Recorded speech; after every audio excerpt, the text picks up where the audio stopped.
Okay, this is a TMotor MN3110 470 kV prop test using a 10-inch TMotor carbon fiber prop, running a 6S 6000 milliamp hour battery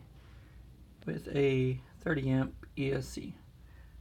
Arduino for my ESC controller.